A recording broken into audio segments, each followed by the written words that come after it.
Yeni Müsavat gazeti Sevinç Telman kızı haber verdi ki gelin özündən eşidək. Mən xahiş edirəm. Sonra deyirsiniz ki, mən Değerli izleyiciler, bir son dakika haberini sizinle bölüşmek istiyorum. Qabil Məmmədov yoxa çıxdı, öldürülüb mü diye bir sual var.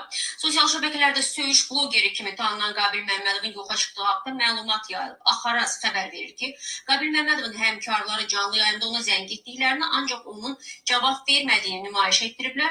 Eyni zamanda onun ailəsinin də telefon zənglərinə cavab vermədiyi iddia edilib. Qabil Məmmədovun 2 gündür canlı yayım açmadığı da vurğulanır. Qeyd edək ki, olayla bağlı sosial şəbəkə istifadəçiləri kəskin reaksiyalar ilə seçiliblər. Bəziləri bunu şou adlandırıb, Qabilin və ətrafındakilərin növbəti oyunu sayıb və bəziləri isə həddən artıq ağır ifadələrinə, söyüşlərinə görə Qabilin öz-özünü yoxa çıxartdığını, daha doğrusu gizləndiyini bildirib.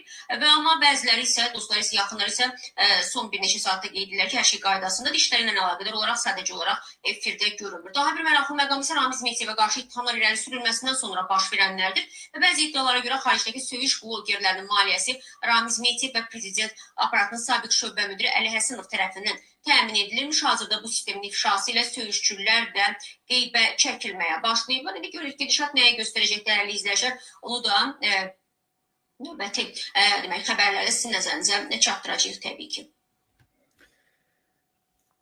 Dostlar, anladınız mı? Yani bakın, hakimiyet narahat olma ki.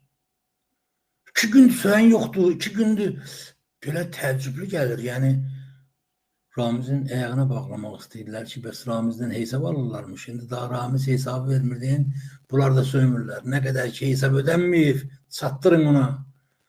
Deyin kişilərin hesabını vaxtında versinə kişi.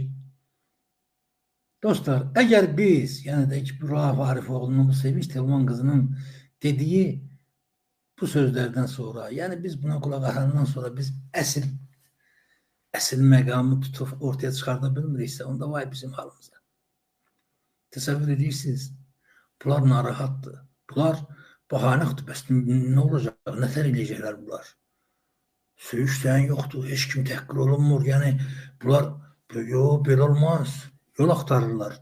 Axtarırlar ki, görsünlər, kimi şeyləsinlər ki, bu söyüşü dayandırmaq olmayacaq ki, biz onda kimi tənqid edəcəyik? Bəs deyək ki, Avropada, Amerikada yaşayan söyüş müxalifəti falan, bəs onu da kimdən misal çəkəcəyik?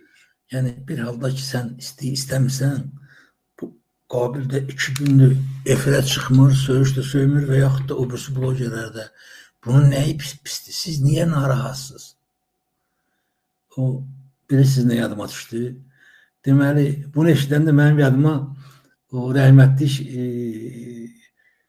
Tofiq Tağzadənin Uzaq Sahillərdə filmi.